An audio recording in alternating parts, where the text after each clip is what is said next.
Noches. Continuamos con los videos de síntesis de compuestos de importancia y aquí traemos hoy el primer ejemplo de una síntesis organocatalítica, específicamente una reacción pericíclica como la de Diels-Alder. Sí, esto fue hecho en el 2000 y publicado en el JACS, que es una revista pues, muy importante en química. Se hizo a partir de un par de catalizadores que se conocen como los catalizadores de Macmillan. En este caso fue el de primera generación. Bueno, la reacción es bien sencilla y obtiene unos compuestos bien importantes. Entonces lo primero es como siempre tener un montaje, ¿sí? Su montaje asegurado, con un soporte universal, la pinza, un balón y importante que esta reacción se dé a 0 grados centígrados.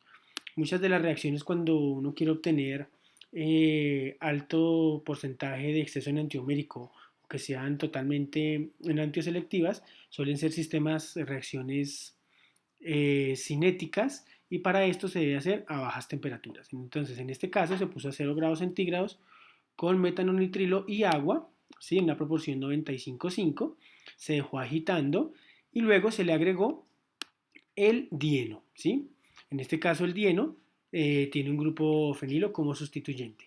Se dejó un tiempo ahí agitando simplemente para solubilizar el dieno y se agrega al mismo tiempo el dienófilo, que es la acroleína, y el catalizador de Macmillan, que es el que va a efectuar que esta reacción se dé de una manera enantioselectiva o enantioenriquecida.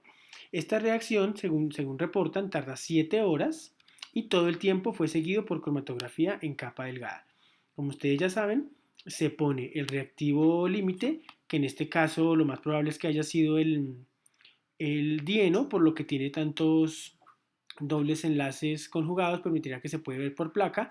Y luego vamos a evaluar el tiempo en el que desapareció ese dieno de la reacción y los autores dicen que son 7 horas. Apenas terminaron esas 7 horas, la reacción se pasa a una cromatografía en columna clásica, ¿cierto? Utilizando sílica gel como fase estacionaria, esa es una cromatografía en fase normal, y como fase móvil, una mezcla de hexano acetato de etilo. ¿Listo? Entonces se carga la columna con sílica gel, se carga el contenido de la reacción sobre él y luego se empieza a diluir con hexano acetato etilo y se va recogiendo en estos tubitos de ensayo, ¿cierto? Como les conté en un video anterior, para verificar cómo va saliendo ese compuesto se hace una placa de cromatografía, en el primero se pone el crudo de reacción y luego de 2 en 2, 2, 4, 6, 8, 10, se van sembrando el contenido de cada tubo de ensayo para verificar cómo va haciendo la dilución los compuestos. ¿Listo? Eso se seca, ¿cierto? Se seca y se lleva a rotavapor y luego se hace su elucidación estructural. Entonces, cuando se hizo la elucidación estructural, los investigadores, en este caso, descubrieron que el compuesto, todavía el S no se sabía, pero bueno, era el 2,3,4,5 tetrahidro 1,1 primabifenil 4 carbaldehído. Listo. Importante, pues esta señal del aldehído, ¿cierto? Que es un doblete debido a este hidrógeno de aquí, ¿sí? Que básicamente nos dice casi que de una que ese compuesto es el que esperamos. Luego está el doble enlace, el protón de este doble enlace que se encuentra por acá, la región aromática, aquí 4 y 1, y luego está todo el sistema cíclico. ¿Listo? Pero ¿qué es lo importante en este tipo de reacciones? Muchos videos que hemos hecho simplemente se lucía la estructura y ya, pero aquí como pusimos un catalizador órgano catalítico que induce, digamos que la reacción se dé por una sola cara enantiotópica a la reacción, entonces debemos saber si este compuesto es el S o es el R, ¿cierto? Eso no es tan fácil. Entonces lo primero que se hace es que como esto es un aldehído y estos aldehídos se enolizan rápidamente, ¿cierto? Entonces puede llegar a racemizar este carbono quiral. Entonces lo que los investigadores hicieron fue ponerle un agente reductor como el borururo de sodio, que es un agente reductor suave, su reacción se hace en metanol agua a temperatura ambiente o a 0 grados, y cuando reducen ese aldehído a 1H, entonces ya evitan que este carbono de aquí, protón de ahí, se enolice constantemente y se pueda racemizar. Entonces, para poder definir cuánto exceso enantiomérico había, ¿sí? O sea, cuánto de S y cuánto de R obtuve, entonces se utiliza una columna quiral, si en este caso fue una columna OD, con un flujo de 94,6, 94 de hexano, 6 de isopropanol. En algún otro video les comentaré cómo hace uno para definir esos flujos, cómo hace uno para escoger columnas y para hacer modelos o metodologías de separación de enantiómeros de una manera eficiente. Y luego obtienen un tiempo de retención, ¿cierto? Que es el tiempo que tardan en eluir los enantiómeros R y S del compuesto, uno a los 16 minutos y el otro a los 20,4 minutos. Este cromatograma no es el del artículo, no se encontraba, pero pues traje alguno de los míos que nos sirve para el ejemplo.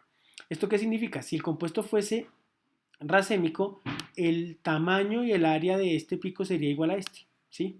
En este caso, como hay un pico mucho más abundante que el otro, uno cuantifica el área bajo la curva y con base en eso determina el exceso enantiomérico.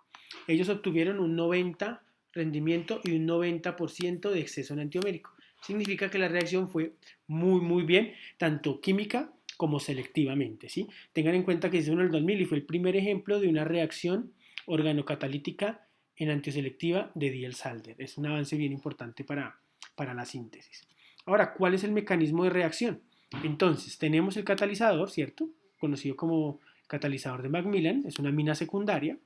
Ustedes saben que las aminas secundarias reaccionan rápidamente con carbonos carbonílicos de tipo aldehído, haciendo una condensación, liberando una molécula de agua y formando un ioniminio, ¿cierto? Este ioniminio ya tiene una inducción quiral. Significa que toda una cara está tapada para el ataque o el ataque concertado del dieno, ¿sí? Entonces el dienófilo, en este caso, es el que se activa y aparte de activarse, hacer esta posición mucho más activa para la reacción de Diels-Alder, tiene una de las caras enantioméricas o enantiotópicas bloqueada. Entonces luego pasa a un estado de transición, como hemos visto, cíclico, ¿cierto? Bien cercano, donde enlace pi se va rompiendo, se van rompiendo los enlaces pi, se van formando los enlaces sigma, entra, después de que este estado de transición ocurre cíclico, entra una molécula de agua, hidroliza la imina que se ha formado, ¿cierto? Obviamente si quisiéramos hacerlo un poco más extenso tendríamos que poner el ciclo pegado a la imina, pero bueno, aquí entra la imina y hidroliza, ¿cierto? La imina sacando el fenilciclohexano carbaldehído.